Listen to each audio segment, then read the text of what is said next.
चिनारी विधानसभा का मिजाज क्या रहा है? पिछली बार तो यहाँ इस बार कांग्रेस के कैंडिडेट की जीत हुई थी, लेकिन फिर वो बीजेपी में जा मिले हैं। तो क्या चिनारी का मिजाज अब कमल वाला हो जाएगा या फिर से यहाँ पर पंजा को लोग पकड़ेंगे? इससे पहले के रिकॉर्ड्स क्या कहते हैं? रंजन जी, चिनारी को स्कैन करते हैं तो चिनारी का मिजाज कैसा रहा है? क्या ये इंडिया ब्लॉक को फेवर करती हुई ये सीट नजर आ रही जब इंडिया ब्लॉक है, या फिर एनडीए को फेवर करती हुई सीट थी और इस बार कमाल हुआ था? देखिए, जब आप चिनारी विधानसभा सीट को देखते हैं तो यहाँ पर बीजेपी को अब तक कोई भी सफलता नहीं मिली है। मतलब बीजेपी चिनारी विधानसभा में कमल अब तक खिला नहीं पाई है।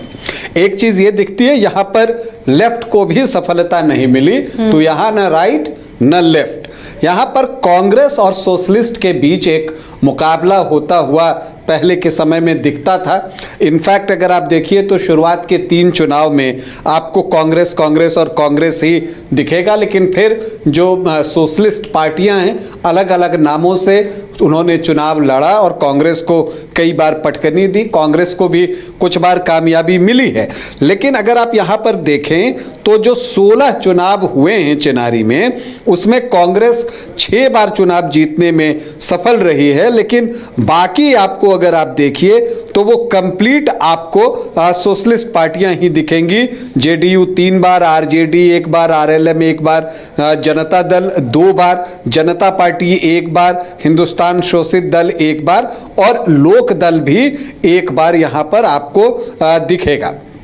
अब अगर आप इन सीटों पर जो इस सीट पर जो बाकी चीजें हैं, इसके साथ एक चीज आपको और दिखती है कि यहां पर भी बीएसपी का एक इम्पैक्ट रहा है। दरअसल जब सासाराम लोकसभा की 6 विधानसभा सीटों को आप देखें, और इसे आप ऐसे भी कह सकते हैं कि शाहाबाद की सीटों को आप देखें, तो वहां पर जो है बीएसपी का एक प्रभाव, बहुजन समाजवादी पार्टी का एक प्रभाव जो है वो वहां पर दिखता है बहुजन समाज पार्टी का।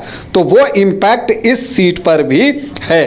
हालांकि चिनारी की चर्चा इन दिनों ज्यादा इसलिए है कि मुरारी प्रसाद गौतम जीते तो थे कांग्रेस के टिकट पर, लेकिन वो बीजेपी में शामिल हो गए हैं और इस बार यहां से चुनाव लड़ना चाहते हैं।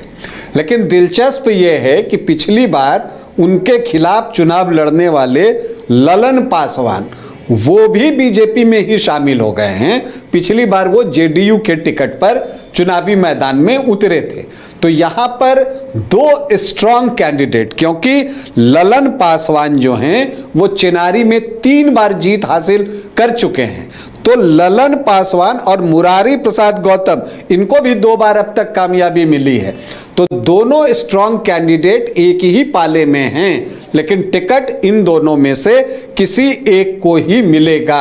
दूसरी तरफ महागठबंधन की तरफ से कई दावेदार हैं, उनमें से किनको टिकट मिलता है यह देखना जो है वो दिलचस्प होगा।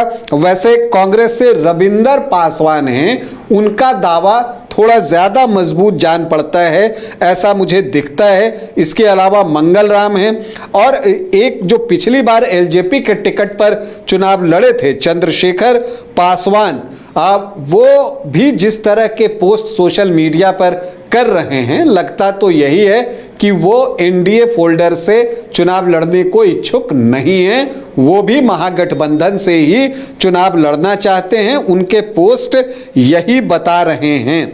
इसके अलावा वैसे अगर यहाँ से मनोज कुमार जो है सांसद हैं सासाराम लोकसभा से, चिनारी में भी उन्होंने लीड ली थी, तो यहाँ की जो स्थिति है वो ये है कि कांग्रेस से कौन प्रत्याशी होगा उसमें मनोज कुमार की भूमिका बेहद महत्वपूर्ण होने जा रही है और उनकी पसंद और नापसंद का ख्याल रखा जाएगा। वैसे आरजेडी से शिव कुमार पासवान जो कि पूर्व एमएलए जवाहर पासवान के बेटे हैं, उनकी भी अपनी दावेदारी है, लेकिन बड़ा सवाल यह है कि कांग्रेस अपनी जीती हुई सीट क्या आरजेडी के लिए छोड़ेगा? जो वर्तमान परिस्थिति है उसमें ऐसा लग नहीं रहा है। जब चुनावी गहमा गहमी शुरू हुई थी तो लग रहा था कि कांग्रेस आसानी से आरजेडी की सारी बातें मान लेगा, लेकिन जिस तरह से कांग्रेस ने अब तक तेजस्वी यादव को मुख्यमंत्री के रूप में प्रोजेक्ट नहीं किया है या उनका नाम नहीं लिया है, उससे लगता है कि कांग्रेस जो है वो अभी बार्गेनिंग करेगी और ऐसे में अपनी जीती हुई सीट छोड़े, उसकी संभावना जो है वो हमें कम दिख रही है। खैर, अगर आप यहां पर देखिए तो चेनारी में अगर आप जो आखिरी 3 चुनाव यहां पर हुए हैं तो 2010 में श्याम बिहारी राम थे, जेडीयू से चुनाव लड़ रहे थे और उन्होंने जीत हासिल की थी और उन्होंने आरजेडी के ललन पासवान को शिकस्त दी थी। तब ललन पासवान आरजेडी में थे और 2901 वोटों की जीत हासिल की थी। तब मुरारी प्रसाद गौतम सिटिंग एमएलए थे। 2009 बाई इलेक्शन में वो चुनाव जीतने में सफल रहे थे, तो 2010 में वो तीसरे स्थान पर चले गए थे। फिर 2015 आता है तो महागठबंधन अपनी शक्ल अख्तियार कर चुका था और कांग्रेस, जेडीयू, आरजेडी मिलकर चुनाव लड़ रहे थे। ऐसे में जो अंकगणित था उनके फेवर में था, लेकिन परिणाम उनके फेवर में नहीं आया। यहां से मंगल राम जो हैं वो कांग्रेस के टिकट पर चुनावी मैदान में उतरे और जो पिछला चुनाव ललन पासवान आरजेडी के टिकट पर लड़े थे, उन्होंने पाला बदला और वो उपेंद्र कुशवाहा की पार्टी आरएलएसपी से चुनावी मैदान में उतर गए। और यहां कमोबेश आप देखिए तो आमने सामने का मुकाबला हुआ, जिसमें ललन पासवान को 68,000 से ज्यादा वोट आए तो मंगल राम को 58,000 से ज्यादा हार जीत का मार्जिन रहा, 9,781 वोट। फिर 2020 आता है, कांग्रेस जो है अपने पुराने विधायक मुरारी प्रसाद गौतम को टिकट देती है और इन सब के बीच ललन पासवान जो हैं वो आरएलएसपी से जेडीयू में आ चुके थे। अब वो जेडीयू के प्रत्याशी थे, तो ललन पासवान के साथ भी यह दिलचस्प था कि वो 2010 आरजेडी से लड़े, 15 आरएलएसपी से लड़े, विधायक बने। 2020 में वो जेडीयू के टिकट पर यहां चुनावी मैदान में उतरे।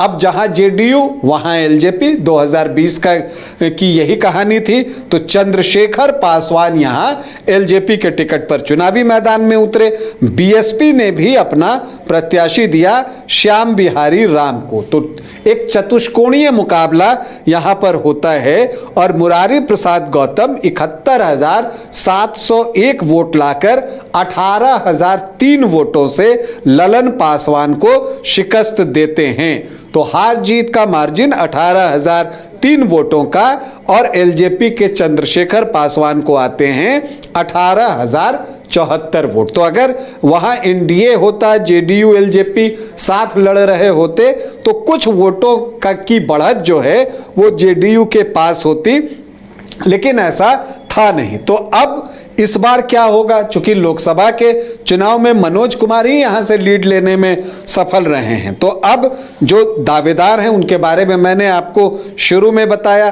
तो ऐसे में अगर आप देखें तो यहां का जो चुनावी समीकरण है वो बहुत दिलचस्प हो गया है। मुरारी प्रसाद गौतम अब बीजेपी की तरफ से दावेदारी करते हुए दिख रहे हैं। वो आपको पूर्व मंत्री भी हैं। जब महागठबंधन की सरकार बनी थी आरजेडी जेडीयू की, तब वो उस सरकार में मंत्री भी बने थे, लेकिन अब वो बीजेपी में हैं। यहाँ का अगर आप जातीय समीकरण देखें तो अनुसूचित जाति जो हैं वो 22.16% हैं। यहाँ पर अनुसूचित जनजाति 4.87% हैं, मुस्लिम 9.5% हैं और यादव 9 से 10% हैं। तो जो एमवाई है वो 19 से 20% के आसपास का दिखता है। राजपूत 8 से 8.5% और ब्राह्मण 10 से 12% के बीच में हैं। तो सामान्य जाति के वोटर 18 से 20% हैं। कुशवाहा 12 से 13% और कुर्मी 5 से 5.5%। तो 17.5 से 18% ये वोट हुए। वैश्य यहाँ 9 से 10% हैं, तो जो जातियां परंपरागत रूप से एनडीए को वोट करती हैं वो 45-46% के आसपास पहुंचते हैं। लेकिन यहां पर जब आप देखती हैं कि कांग्रेस बेहतर कर रही है, तो क्यों कर रही है? इसलिए कर रही है कि जो एससी वोटर्स हैं 22.16%, चूंकि अनुसूचित जाति भी ब्लॉक में वोट करते हैं, तो रविदास समाज के वोटर्स यहाँ 10-11% के आसपास हैं। और रविदास समाज आमतौर पर ट्रेडिशनली जो है वो आपको महागठबंधन को वोट करता रहा है, तो इसका एडवांटेज जो है यहाँ कांग्रेस उठाती रही है और उसका लाभ उसको मिलता है, plus other OBC EBC vote में भी उसका एक हिस्सा यहाँ पर है। तो ऐसी परिस्थिति में जो एनडीए के सामने चैलेंज है कि वो जो एक ट्रांसफर जो एससी वोटों का बड़ा हिस्सा कांग्रेस के पास जा रहा है, उस पर रोक कैसे लगाए, उसको वो कैसे रोके, तभी उसकी संभावना जो है वो बनेगी, ये चीज दिखती है। प्लस आपको एक और बात यहां पर देखनी होगी कि जनसुराज का प्रत्याशी यहां पर कौन हो सकता है। और एक जो सबसे महत्वपूर्ण सवाल है कि चिनारी में पिछली बार जेडीयू चुनाव लड़ रहा था, अब चूंकि मुरारी प्रसाद गौतम भी बीजेपी में, ललन पासवान जेडीयू प्रत्याशी पिछली बार के वो भी बीजेपी में, तो क्या जेडीयू अपना दावा यहां छोड़ेगा, ये देखना दिलचस्प होगा। हालांकि एक बात जो दिखती है कि जमा खान जो बीएसपी के टिकट पर पिछली बार चैनपुर से जीते थे, वो अब जेडीयू में हैं और चैनपुर सीट से बीजेपी चुनाव लड़ती रही है। तो ये हो सकता है कि चैनपुर और चिनारी में दोनों दल एक्सचेंज कर लें, मतलब चिनारी बीजेपी लड़ जाए और चैनपुर जो है वो जेडीयू लड़ जाए, जमा खान जो है जो मंत्री हैं वो वहां से चुनाव लड़ सकते हैं, ऐसा दिखता है। लेकिन चिनारी में एक रोचक मुकाबला होने की उम्मीद है, क्योंकि जैसा मैंने कहा पिछली बार भी जेडीयू एलजेपी के वोट को जोड़िए और मुरारी प्रसाद गौतम के वोट को देखिए तो दोनों तरफ 41-41% खड़े हो जाते हैं। तो ऐसी परिस्थिति में कौन किसके वोटों में सेंधमारी करता है और मुरारी प्रसाद गौतम अपने साथ कितना वोट लेकर जो है वो बीजेपी में आए हैं, इस पर बहुत कुछ निर्भर करेगा। और ललन पासवान फैक्टर भी इस चुनाव में इंपैक्ट डालेगा, उनको टिकट मिलता है नहीं मिलता है उस पर भी बहुत कुछ निर्भर करेगा। महागठबंधन से कौन कैंडिडेट होता है ये भी इस चुनाव परिणाम पर असर डालेगा। तो ये चिनारी की जंग थी जो इस बार काफी दिलचस्प बनती हुई नजर आ रही है। अब जनता को तय करना है कि उसका कैंडिडेट कौन होगा जो उस इलाके का विकास करेगा। तो फिलहाल आज के लिए सिटी स्कैनर में इतना ही। अगले दिन फिर हाजिर होंगे किसी और विधानसभा सीट के साथ, तब तक के लिए दीजिए इजाजत। नमस्कार।